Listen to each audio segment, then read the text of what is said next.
तो आज हम लोग क्लास 10th विज्ञान का तीसरा मॉडल सेट देखेंगे जो मैट्रिक बोर्ड परीक्षा के लिए बहुत ही इंपॉर्टेंट है। और दोस्तों ये वीडियो फाइनल परीक्षा के लिए है और इसमें से बहुत सारे प्रश्न आपके फाइनल परीक्षा में पूछे जाएंगे, इसलिए आप लोग इस वीडियो को शुरू से अंत तक देखें। और पिछला वीडियो नहीं देखे हैं तो जाकर के प्लेलिस्ट में देख लीजिए। तो चलिए हम लोग पहला क्वेश्चन से वीडियो को स्टार्ट करते हैं। आप लोग जल्दी से वीडियो को लाइक कीजिए और चैनल पर नए हैं तो चैनल को भी सब्सक्राइब कर लीजिए। देखिए पहला प्रश्न कहता है कि CO2 एक है, यानी कि कार्बन डाइऑक्साइड गैस है, वो कैसा होता है? अम्लीय होता है, क्षारीय होता है, या फिर लवण होता है, या फिर अनिश्चित है? तो दोस्तों CO2 गैस है वो कैसा होता है? क्षारीय होता है, यानी कि हमारा सही उत्तर क्या हो जाएगा? ऑप्शन बी हो जाएगा।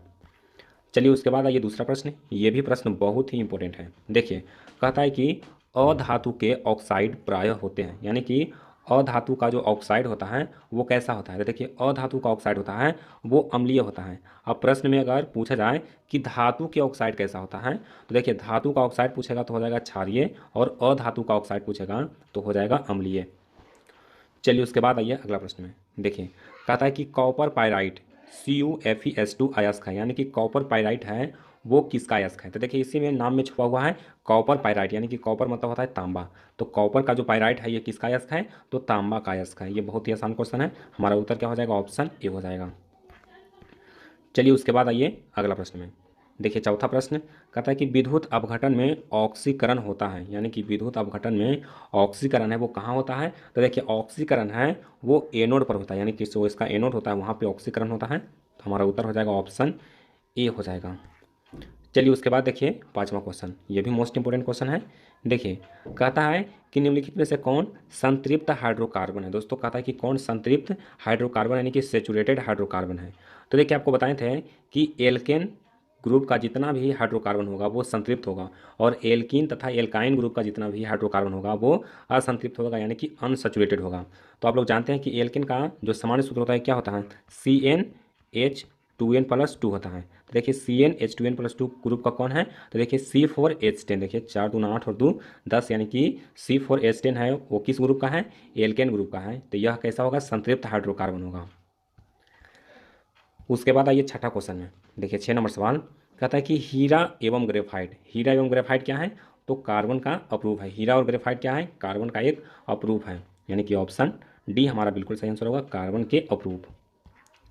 चलिए उसके बाद देखिए कहता है कि एल्कोहल का सामान्य सूत्र होता है। दोस्तों एल्कोहल का सामान्य सूत्र क्या होता है? तो देखिए एल्कोहल का जो क्रियाशील मूलक होता है वो क्या होता है? OH। क्या होता है? OH। तो देखिए OH किस में लगा हुआ है? तो देखिए ऑप्शन ए में देखिए CnH2n+OH, यानी कि यही अल्कोहल का सामान्य सूत्र है। इस तरह से आप लोग इसको पहचान सकते हैं। अब कहेगा कि अम्ल का, तो अम्ल का क्या होता है? COOH। उसके बाद एल्डिहाइड का होता है CHO, और एमीन का होता है NH2। उसके बाद आइए अगला प्रश्न में। देखिए 8वां क्वेश्चन कहता है निम्नलिखित में से कौन सहसंयोजी यौगिक है? दोस्तों कहता है सहसंयोजी यौगिक कौन है? तो देखिए ऑप्शन दिया हुआ है CH4, बी है NaCl, सी है CaCl2 और डी है Na2O। तो देखिए इसमें सहसंयोजी यौगिक कौन है? तो मीथेन है, यानी कि CH4 है।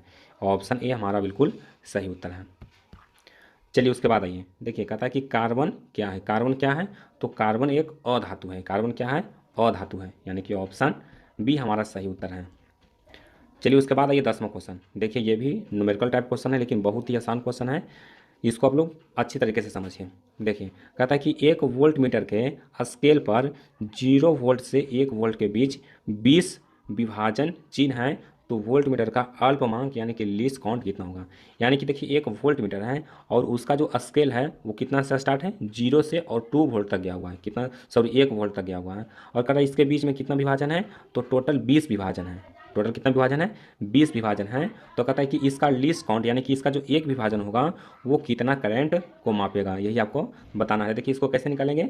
इसको हम यानी कि देखिए कि इसमें कितना हाईएस्ट वोल्टेज है? तो 1 वोल्ट है, तो इसको एक में हम 20 से भाग दे देंगे, और एक में हम लोग 20 से भाग देंगे तो कितना आएगा? 0.05 वोल्ट, यानी कि इसका जो एक भाग होगा यानी कि उसका जो लिस्ट काउंट होगा अल्पमांक जिसको कहा जाता है, तो वो हो जाएगा 0.05 वोल्ट, यानी कि ऑप्शन बी हमारा बिल्कुल सही आंसर है। चलिए उसके बाद आइए अगला प्रश्न में। देखिए कहता है कि मनुष्य में प्रमुख उत्सर्जी अंग कौन है? दोस्तों मनुष्य में प्रमुख उत्सर्जी अंग कौन है? वृक्क है, यानी कि किडनी है। हमारा उत्तर क्या होगा? ऑप्शन सी हो जाएगा। चलिए उसके बाद आइए 12 नंबर सवाल में। देखिए 12वां क्वेश्चन बहुत ही इंपॉर्टेंट है, इसको भी आप लोग ध्यान से याद कीजिए। देखिए कहता है कि प्रकाश संश्लेषण के लिए निम्न में से कौन से कच्चे पदार्थ की आवश्यकता नहीं है, यानी कि प्रकाश संश्लेषण जब पेड़ पौधा करता है तो उसको कच्चा पदार्थ कौन सा आवश्यक नहीं है, ऑप्शन के अनुसार आपको बताना है। तो देखिए ए है कार्बन डाइऑक्साइड, बी है ऑक्सीजन, सी है जल और डी है क्लोरोफिल।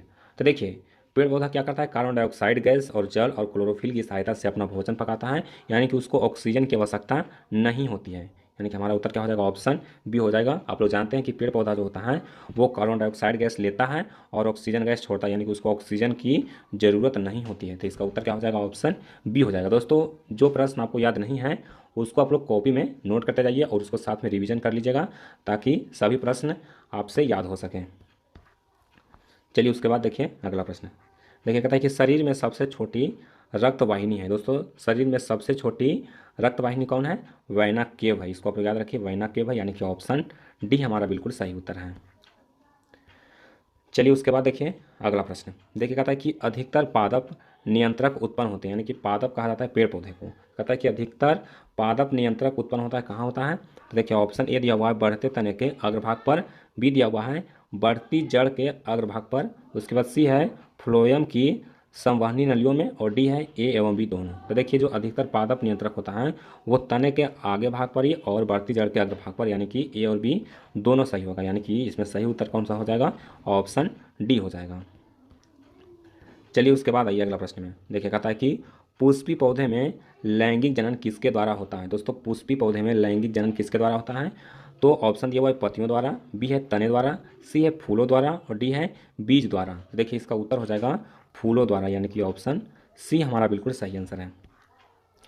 चलिए उसके बाद आइए अगला प्रश्न में। देखिए कहता है कि फूलों का कौन सा भाग फल बनता है। दोस्तों फूलों का कौन सा भाग फल बनता है। तो ऑप्शन दिया हुआ है ए में पुंकेसर, बी है स्त्रीकेसर, डी है अंडाशय और सी है अंडाशय और डी है बीज। तो इसका उत्तर हो जाएगा अंडाशय, यानी कि अंडाशय है वही फल में बदलता है। तो हमारा उत्तर हो जाएगा ऑप्शन सी हो जाएगा। चलिए उसके बाद देखिए 17 नंबर सवाल। कहता है कि मानव मादा में निषेचन होता है। दोस्तों मानव मादा में निषेचन कहाँ होता है, फ्लोपियन ट्यूब में होता है, यानी कि फ्लोपियन नलिका में। ऑप्शन डी हमारा सही उत्तर है। चलिए उसके बाद आइए अगला प्रश्न में। देखिए 18वां सवाल, ये भी मोस्ट इंपोर्टेंट है। कहता है कि वर्तमान प्राणियों में कुछ संरचनाएं ऐसी पाई जाती हैं जिनका शरीर में अब कोई उपयोग नहीं रह गया है, ऐसे संरचनाओं को कहते हैं। यानी कि वर्तमान में अभी प्राणियों के कुछ संरचना ऐसा है जिसका कोई उपयोग नहीं है, उसको क्या कहते हैं, उसको अवशेषी अंग कहते हैं। क्या कहते हैं, अवशेषी अंग, यानी कि ऑप्शन बी हमारा बिल्कुल सही उत्तर है। चलिए उसके बाद आइए अगला प्रश्न में। देखिए कहता है कि कौन सा वैज्ञानिक मेंडल के नियमों की पुनः खोज से संबंधित, यानी कि कौन सा वैज्ञानिक है जो मेंडल का जो नियम था उसको पुनः यानी कि फिर से खोजा है, उससे संबंधित वैज्ञानिक कौन सा है। तो सर्मक है, यानी कि ऑप्शन ये हमारा बिल्कुल सही आंसर है, सर्मक। चलिए उसके बाद आइए 20वां क्वेश्चन में। देखिए कहता है कि जीन शब्द किसने प्रस्तुत किया। दोस्तों जीन शब्द किसने प्रस्तुत किया, तो जॉनसन ने किया था, यानी कि ऑप्शन ए हमारा बिल्कुल सही आंसर है। जीन शब्द किसने प्रस्तुत किया था, तो जॉनसन ने किया था। चलिए उसके बाद देखिए 21वां क्वेश्चन, बहुत ही आसान क्वेश्चन है और ये आपको 9वां क्लास में भी पढ़ने को मिला था कि CFC है। दोस्तों CFC क्या है, तो CFC का आपको फुल फॉर्म बताना है कि CFC क्या है। तो देखिए ऑप्शन ए दिया हुआ है क्लोरोफ्लोरोकार्बन, बी है कार्बन फ्लोरीन कार्बन, उसके बाद सी है कार्बन फ्लोरोकार्बन और डी है कार्बन फ्लोरोकार्बन। तो देखिए आपको ऑप्शन देख के बताना है कि इसका सही आंसर कौन सा होगा, क्योंकि ये बहुत ही आसान क्वेश्चन है। तो इसको आप लोग कॉमेंट में जवाब दीजिए कि इसका सही उत्तर क्या होगा। चलिए उसके बाद आइए अगला प्रश्न में। देखिए कहता है कि कोलीफॉर्म है। दोस्तों कोलीफॉर्म क्या है, तो कोलीफॉर्म एक जीवाणु है। क्या है, एक जीवाणु है, यानी कि ऑप्शन बी हमारा सही उत्तर है। चलिए उसके बाद आइए 23वां क्वेश्चन में। देखिए कहता है कि चिपको आंदोलन किस वर्ष प्रारंभ हुआ। दोस्तों चिपको आंदोलन किस वर्ष प्रारंभ हुआ था, तो चिपको आंदोलन की शुरुआत 1970 ईस्वी में हुआ था, यानी कि ऑप्शन ए हमारा बिल्कुल सही आंसर है। चलिए उसके बाद देखिए 24वां सवाल। कहता है कि आवर्त सारणी के 18वें समूह में स्थित तत्व कहे जाते हैं, यानी कि आवर्त सारणी का जो 18वां समूह यानी कि सबसे लास्ट में समूह है उसको उसके तत्व जो है उसको क्या कहा जाता है, तो उसको निष्क्रिय तत्व कहा जाता है। निष्क्रिय तत्व में कौन कौन आता है, तो हीलियम, आर्गन, क्रिप्टन, जिनॉन, ये सब जितना भी गैस है और जो तत्व है वो कैसा है, निष्क्रिय है, और वे आवर्त सारणी के 18वें समूह में स्थित है। तो इसको आप लोग याद रखिए, हमारा उत्तर क्या होगा, ऑप्शन बी होगा। चलिए उसके बाद देखिए, बहुत आसान क्वेश्चन है। मोटर गाड़ियों के चालक के सामने लगा रहता है, कौन सा दर्पण रहता है, तो उत्तल दर्पण रहता है। चलिए उसके बाद देखिए 26 नंबर सवाल, ये भी बहुत आसान है, लेकिन बहुत लोगों को ये सवाल पता नहीं है। देखिए कहता है कि चंद्रमा पर खड़े अंतरिक्ष यात्री को आकाश प्रतीत होता है, यानी कि देखिए चंद्रमा पर कोई अंतरिक्ष यात्री खड़ा है और वहाँ से वह आकाश देखेगा तो कैसा प्रतीत होगा, तो काला प्रतीत होगा, क्योंकि वहाँ वायुमंडल नहीं है और वहाँ पर प्रकीर्णन की घटना नहीं होती। यानी कि पृथ्वी पर से हम लोग देखते हैं तो आकाश कैसा दिखाई पड़ता है, नीला दिखाई पड़ता है। किसके कारण, प्रकाश के अपवर्तन अपवर्तन यानी कि प्रकीर्णन के कारण।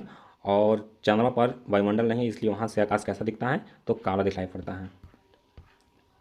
चलिए उसके बाद देखिए 27 नंबर सवाल, ये भी मोस्ट इंपॉर्टेंट है। देखिए कहता है कि निर्देशांक चिन्ह परिपाटी के अनुसार अवतल दर्पण तथा उत्तल दर्पण की फोकस दूरियां क्रमशः होती है, यानी कि आपको क्रमशः बताना है। तो देखिए जो निर्देशांक चिन्ह परिपाटी है उसमें अवतल दर्पण ऋणात्मक और उत्तल दर्पण धनात्मक। तो देखिए ऑप्शन बी, देखिए ऋणात्मक और धनात्मक, यानी कि ऑप्शन बी हमारा सही आंसर है। देखिए क्वेश्चन में आपको क्या पूछा गया, क्रमशः। तो देखिए धनात्मक ऋणात्मक भी दिया हुआ है, तो ऐसा ना हो कि आप इसको आंसर सही करें तो ये गलत हो जाएगा। आपको क्रमशः कहेगा तो क्रमशः सबसे पहले कौन है, अवतल है, तो अवतल का ऋणात्मक और उत्तल का धनात्मक, इस तरह से आप इसको देख सकते हैं। हमारा उत्तर क्या होगा, ऑप्शन बी हो जाएगा। चलिए उसके बाद आइए 28वां क्वेश्चन में। देखिए 28वां क्वेश्चन कहता है कि स्पेक्ट्रम में किस रंग की किरण का झुकाव अधिक होता है। दोस्तों स्पेक्ट्रम में किस रंग के किरण का झुकाव सबसे अधिक होता है, तो सबसे अधिक होता है बैगनी रंग का झुकाव, यानी कि ऑप्शन सी हमारा बिल्कुल सही उत्तर है। चलिए उसके बाद देखिए 29वां क्वेश्चन, ये भी बहुत आसान क्वेश्चन है। कहता है कि मानव नेत्र के किस भाग पर वस्तु का प्रतिबिंब बनता है, यानी कि मानव का जो नेत्र है यानी कि आँख है, उसका कौन सा भाग पर किसी वस्तु का प्रतिबिंब बनता है, तो कहाँ बनता है, रेटिना पर बनता है। इसी को दृष्टि पटल भी कहा जाता है। तो इसको आप लोग देख के कन्फ्यूज मत होइएगा, दृष्टि पटल को ही रेटिना कहा जाता है। चलिए उसके बाद देखिए 30वां सवाल। देखिए कहता है कि एक आवेशित वस्तु ए और दूसरी वस्तु बी को आकर्षित करती है, तो वस्तु बी होगी। तो देखिए कहता है कि वस्तु बी कैसा होगा, आवेशित होगा या फिर उदासीन होगा या फिर उपयुक्त में से दोनों में से एक, और डी दिया गया है इनमें से कोई नहीं।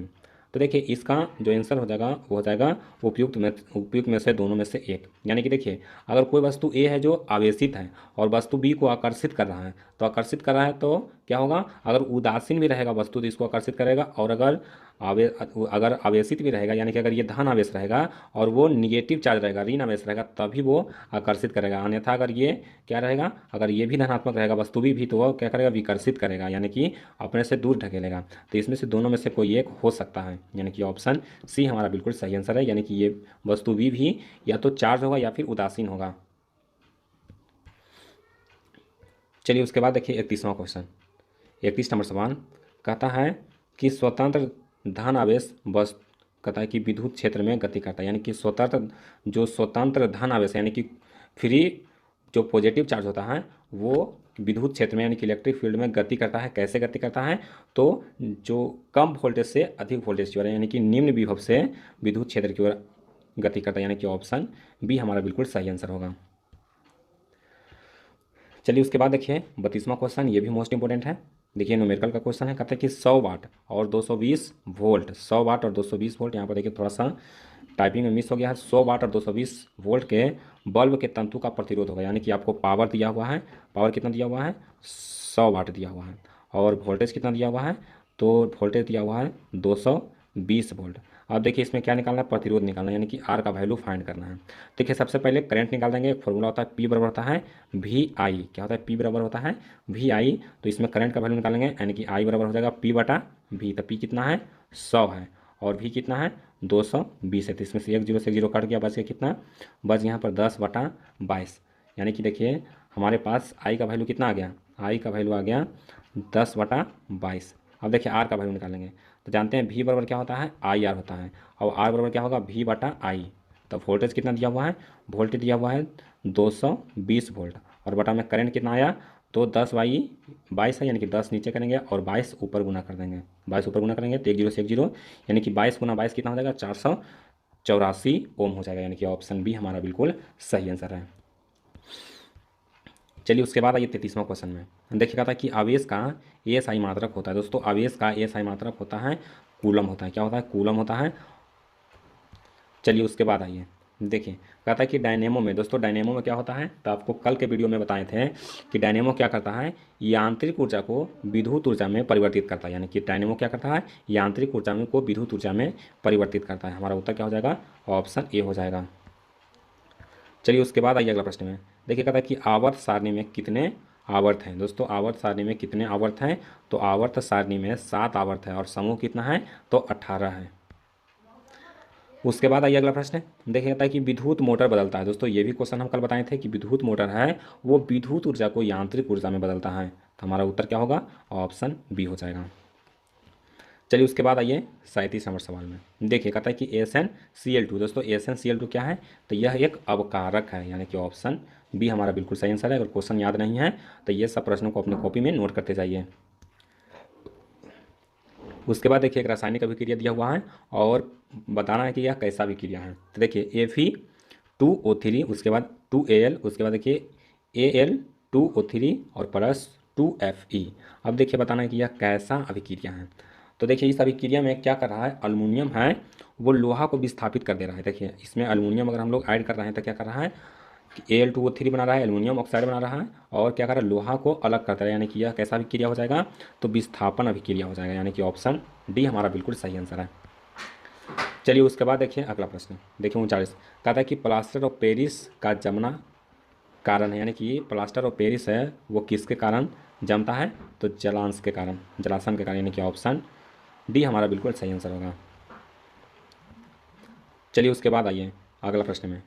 देखिए कहता है कि साल्वे विधि में सोडियम कार्बोनेट यानी कि Na2CO3 के निर्माण के लिए आवश्यक कच्चा पदार्थ क्या है। यानी कि सोडियम कार्बोनेट को निर्माण करने के लिए साल्वे विधि में क्या आवश्यक है, तो उसमें NaCl का आवश्यक होता है और NH3 और CaCO3। यानी कि ऑप्शन कैल्शियम कार्बोनेट उसको चाहिए, नमक चाहिए और NH3 चाहिए। यानी कि ऑप्शन डी हमारा बिल्कुल सही उत्तर है।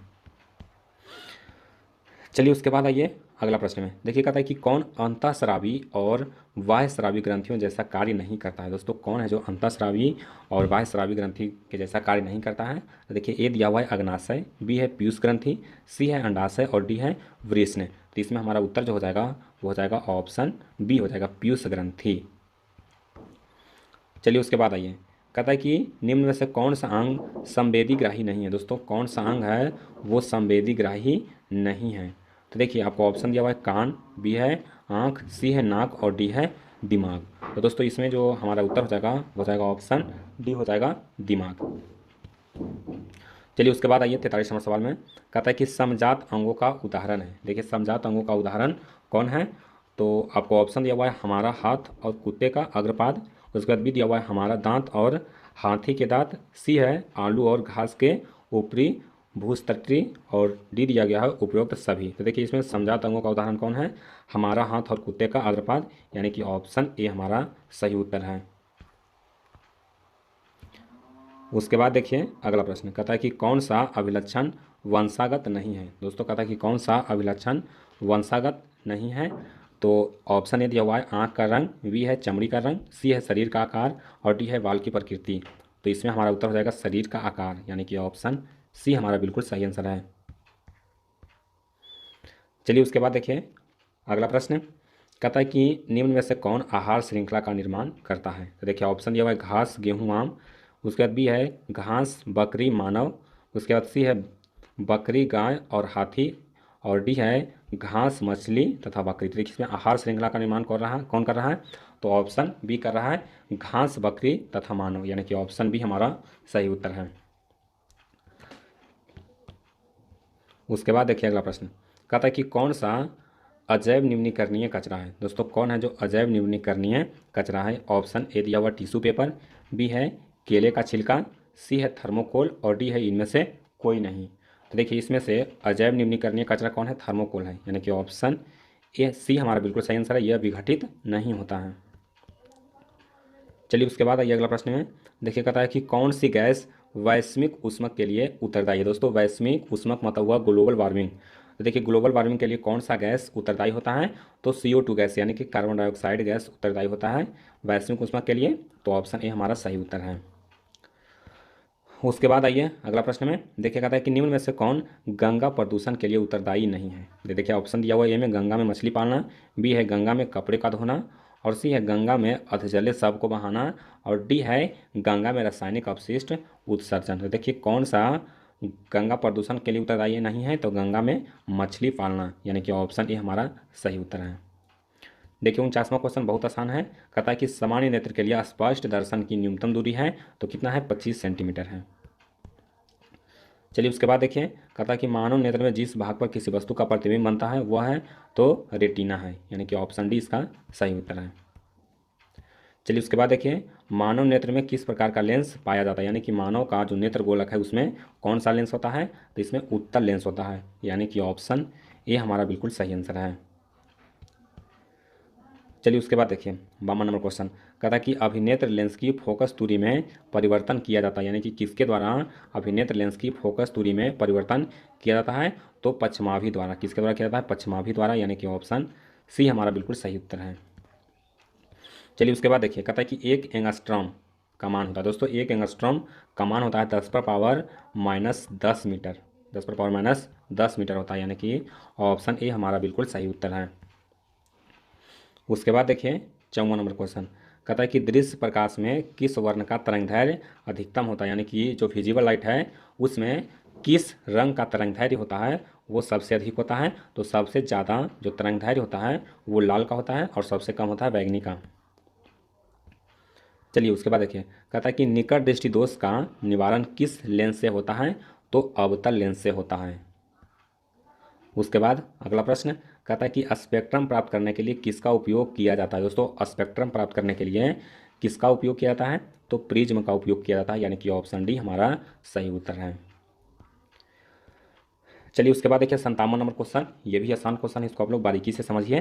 देखिए कहता है कि जो नेत्र निकट स्थित वस्तु को साफ नहीं देख सकता उस नेत्र में होता है, यानी कि जो निकट की वस्तु को साफ साफ नहीं देख पाता है उसमें कौन सा दृष्टि दोष होता है, तो उसमें दूर दृष्टि दोष होता है, यानी कि ऑप्शन ए हमारा बिल्कुल सही आंसर है। और जो दूर की वस्तु को साफ साफ नहीं देख पाता उसको उसमें होता है निकट दृष्टि दोष। उसके बाद देखिए कहता है कि श्वेत प्रकाश कितने रंगों के मेल से बना है। दोस्तों श्वेत प्रकाश है वो 7 रंगों के मेल से बना होता है। चलिए देखिए उसके बाद देखिए अगला प्रश्न है, ये प्रश्न भी आपके बोर्ड एग्जाम में आ चुके हैं और बहुत सारे स्टूडेंट का कन्फ्यूजन इसमें रह जाता है। देखिए कहता है कि सामान्य आँख के लिए दूर बिंदु है। देखिए कभी कभी पूछता है निकट बिंदु और कभी कभी पूछता है दूर बिंदु। तो अगर निकट बिंदु पूछेगा तो 25 सेंटीमीटर और अगर दूर बिंदु पूछेगा तो हो जाएगा इनफाइनाइट, यानी कि अनंत।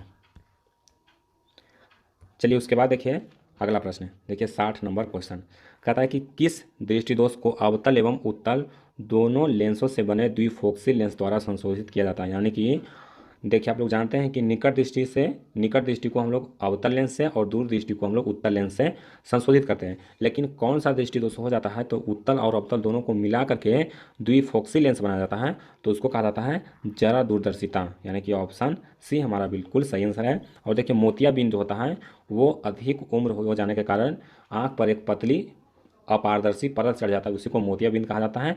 तो इसका निवारण के लिए उसको परत को हटाया जाता है। और जरा दूरदर्शिता जब होता है तो उसको उत्तल और अवतल दोनों लेंस को मिला करके डिफोक्सी लेंस द्वारा उसको संशोधित किया जाता है।